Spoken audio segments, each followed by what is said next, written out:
Hello everyone, once again welcome back student. आज हमारा जो टॉपिक है वो है एम्प्लॉय प्रोविडेंट फंड 1952।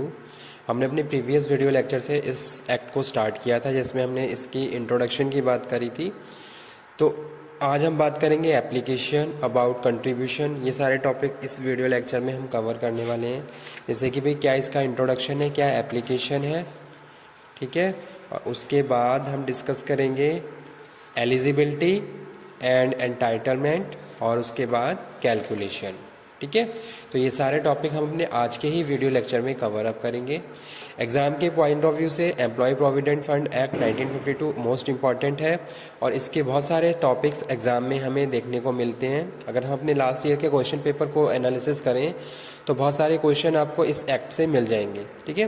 तो इसीलिए मैं इस एक्ट को अभी बहुत अच्छे से स्टडी करवा रहा हूँ। तो आप एक एक टॉपिक इसका बहुत अच्छे से स्टडी करिए, और किसी भी टॉपिक में अगर आपको कोई प्रॉब्लम हो तो आप इमीडिएटली आप अपने जो भी डाउट्स हैं उनको क्लियर करते हुए चलिए, ठीक है।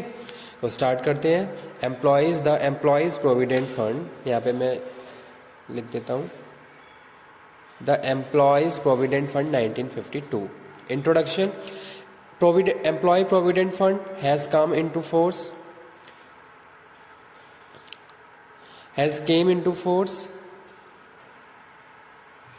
to give better future to employees। इस एक्ट को क्यों बनाया गया? एम्प्लॉय के बेटर फ्यूचर के लिए, ठीक है भाई।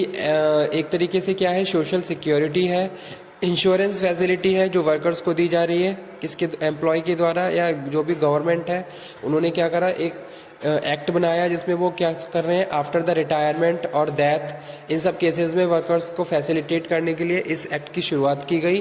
तो वही यहाँ पे हम इंट्रोडक्शन में डिस्कस कर रहे हैं। The employ provident fund has come into force to give better future to employees on their retirement के बाद, and his dependent in case of death during employment, या फिर उनके अगर किसी भी वर्कर की डेथ हो जाती है तो उनके डिपेंडेंट को ये बेनिफिट्स प्रोवाइड किए जाते हैं। तो इस तरीके से इन सब चीज़ों के लिए इस एक्ट की शुरुआत की गई। तो employ provident fund has came into force to give the better future. यहाँ पे हम बात कर रहे हैं to give the better future.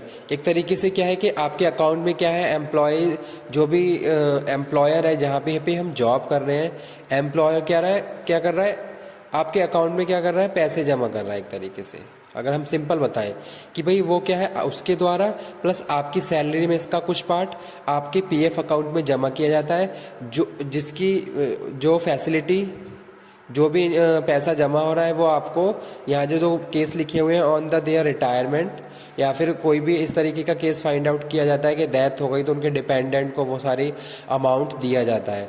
तो इस तरीके से ये क्या है, फ्यूचर बेनिफिट है फॉर एम्प्लॉय के लिए, बेटर फ्यूचर है फॉर एम्प्लॉयज़ के लिए जो भी पीएफ 1952 एक्ट में इन्वॉल्व हैं, ओके। तो यही यहाँ पे हम बात कर रहे हैं, security, insurance, social security for the workers. The Employee Provident Fund Act 1952 is compulsory and contributory fund of an employee after retirement of his dependent in case of his early death, ठीक है। पहली चीज़ क्या है कि भाई जो PF act है वो क्या है, कंपलसरी है। आप कहीं किसी भी ऑर्गेनाइजेशन में जॉब कर लीजिए कि अगर आप उन कंडीशंस में बाउंड हो रहे हैं तो आपको पीएफ क्या करना है, कंट्रीब्यूशन करवाना पड़ेगा, पीएफ एक्ट में इन्वॉल्व होना पड़ेगा। वो बात हम बाद में करते हैं, कौन कौन सी कंडीशन है जो जहाँ पे हम बाउंड हो रहे हैं, ठीक है। पहले हम सिंपल इंट्रोडक्शन पढ़ लेते हैं कि भाई है क्या ये एक्ट। तो भाई ये पहली चीज़ क्या कि भाई जो भी है बेटर फ्यूचर के लिए आपका एक पीएफ अकाउंट ओपन किया जाता है जहाँ एम्प्लॉय प्लस एम्प्लॉयर दोनों कंट्रीब्यूट करते हैं, ओके। और वो पैसा आपके अकाउंट में जमा हो जाता है जो आफ्टर रिटायरमेंट आपको दिया जाता है, या फिर इस तरीके का जैसे कोई डेथ हो गई तो उनके डिपेंडेंट को वो अमाउंट दिया जाता है। एक तरीके से ये बेनिफिट है। अब यहाँ पे हम बात कर रहे हैं कि ये क्या है, कंपलसरी है, कंट्रीब्यूटरी है, ओके। एप्लीकेशन की बात कर लेते हैं। एवरी इंडस्ट्री, पहले तो हम बात करें कि भाई जो एम्प्लॉय प्रोविडेंट फंड एक्ट है सभी इंडस्ट्री में एप्लीकेबल है, जहाँ 10 या 10 से ज़्यादा लोग मिलकर काम कर रहे हैं वो, ठीक है। कोई भी मैन्युफैक्चरिंग प्रोसेस चल रहा है जहाँ 10 या 10 से ज़्यादा लोग मिलकर कुछ भी प्रोड्यूस कर रहे हैं, कुछ मैन्युफैक्चर कर रहे हैं, तो उन सभी प्रेमिसेस में क्या है, factory act 1952 employ provident fund act 1952 applicable है। ओके। अगर हम बात करें 180 industries are specified in schedule 1 of the act. तो अगर हम इस एक्ट के शेड्यूल 1 को देखते हैं तो 180 टाइप्स की इंडस्ट्री को स्पेसिफाई किया गया है जहां ये एक्ट एप्लीकेबल है। Okay. Any other establishment notify by the central government, कोई अदर एस्टेब्लिशमेंट भी हो सकता है जो सेंट्रल गवर्नमेंट के थ्रू नोटिफाई किया गया। Even if employ less than 10%, जहां 10 से भी कम लोग काम कर रहे हैं और गवर्नमेंट ने क्या किया, उसको स्पेसिफाई किया है, नोटिफाई किया है, तो उस केस में वहां पे भी क्या है, employ provident fund act 1952 applicable रहेगा। ठीक है। तो ये यहाँ पे हम बात कर रहे हैं। अब आ जाते हैं हमारा नेक्स्ट इसका सब टॉपिक एलिजिबिलिटी और एंटाइटलमेंट। ठीक है। तो यहाँ पे हम बात कर रहे हैं क्या क्या एलिजिबिलिटी है एम्प्लॉय प्रोविडेंट फंड एक्ट की। एवरी एम्प्लॉय डायरेक्टली, चाहे कोई भी एम्प्लॉय डायरेक्टली जाके किसी ऑर्गेनाइजेशन को ज्वाइन करता है या फिर वो किसी कॉन्ट्रैक्टर के थ्रू क्या है उस ऑर्गेनाइजेशन को ज्वाइन करता है या उस फैक्ट्री में काम कर रहा है। जैसे कि यहाँ पे एग्जांपल कोट करता हूँ कि भाई फैक्ट्री में कुछ वर्कर्स को डायरेक्टली ज्वाइन किया गया। ठीक है। जैसे कि जनरली क्या होता है, फैक्ट्री गेट पे अगर वर्कर्स का ज़रूरत है तो फैक्ट्री गेट पे भी ये इन्फॉर्मेशन लगा दी जाती है कि भाई यहाँ पे वर्कर्स की ज़रूरत है इस काम के लिए, इस डिपार्टमेंट में। तो अगर इस तरीके से वर्कर खुद से आ रहे हैं तो उस केस में भी क्या है, एम्प्लॉय प्रोविडेंट फंड एक्ट 1952 उस एम्प्लॉय के लिए एप्लीकेबल है। या फिर अगर कोई कॉन्ट्रैक्ट की लेबर है, ठीक है, जैसे कि कॉन्ट्रैक्चुअल लेबर काम कर रही है, तो वहाँ पे उन लोगों के लिए भी क्या है, फैक्ट्री एक्ट 1952 एप्लीकेबल है। तो वही चीज़ यहाँ पे लिखी हुई है, एवरी एम्प्लॉय डायरेक्टली और through a contractor who is in the receipt of wage, जिनका नाम वेजेस में चल रहा है, all are eligible for employ provident fund act. Okay.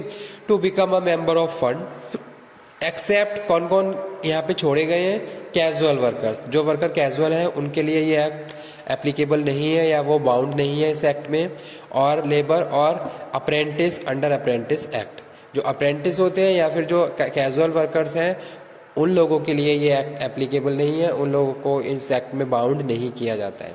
Okay. तो ये क्या है, एलिजिबिलिटी है। सेकंड हम बात कर रहे हैं all are generally eligible for joining PF scheme from the date of joining service. ठीक है। यानी कि सभी वर्कर्स के लिए क्या है, कंट्रीब्यूटरी है और कंपल्सरी है।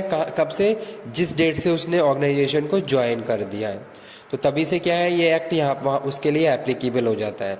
तो वही चीज़ यहाँ पे मेंशन की गई है, all employ are generally eligible for joining PF scheme from the date of the joining service. Minimum 10% of basic pay for establishment employ less than 10% sick industry. अगर हम कोई सिक इंडस्ट्री की बात करते हैं तो वहाँ पे 10%, जहाँ पे 10% है, लेस देन 10% है, तो वहाँ पे क्या है 10% उसके बेसिक पे का, यानी कि उसका जो वेज है, जो भी उसकी वेजेस है उसका 10% डिडक्ट किया जाता है, और अदर एस्टेब्लिशमेंट के लिए या फिर अदर इंडस्ट्री के लिए 12% डिडक्शन किया जाता है।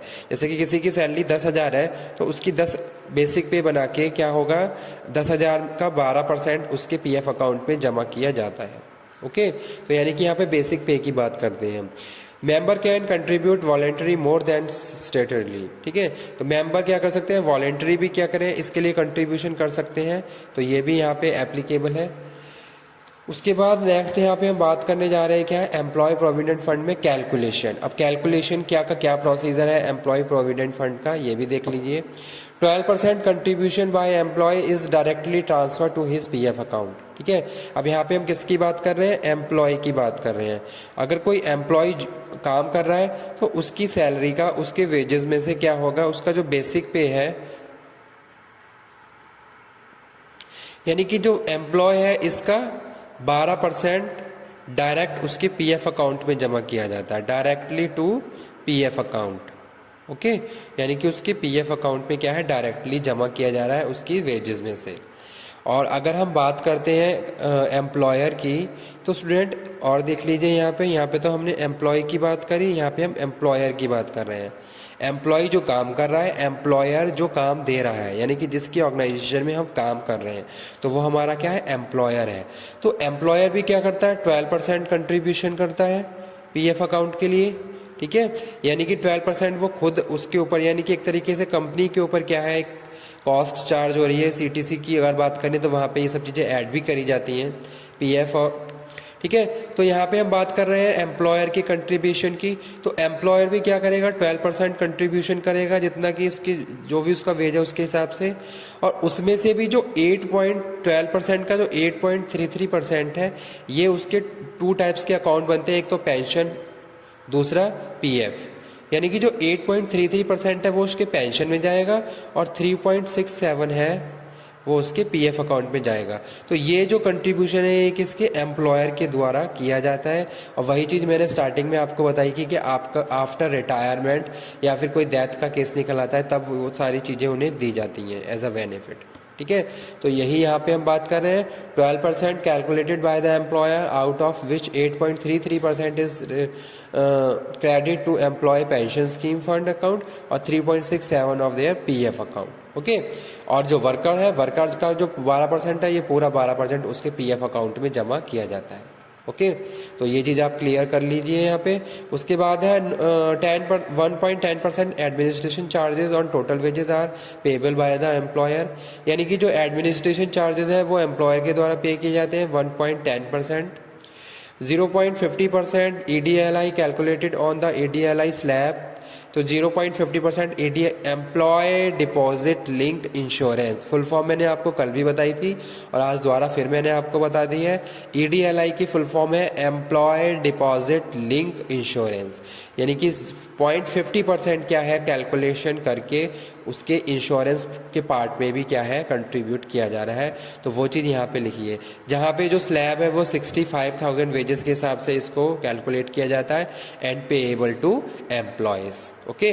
तो ये जो रेशो है, जैसे कि ये कंट्रीब्यूशन का परसेंटेज है और एडमिनिस्ट्रेशन चार्जेस है, EDLI परसेंटेज है, तो इन सारे चीज़ों को आप प्रॉपर्ली याद कर लीजिए अच्छे से, ताकि एग्जाम में अगर आए तो आप वहाँ पे मेंशन कर पाओ, ठीक है।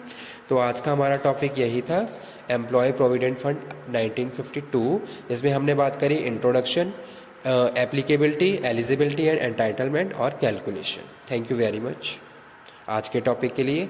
नेक्स्ट वीडियो लेक्चर में हम और इसका नेक्स्ट टॉपिक कवर करेंगे। Thank you.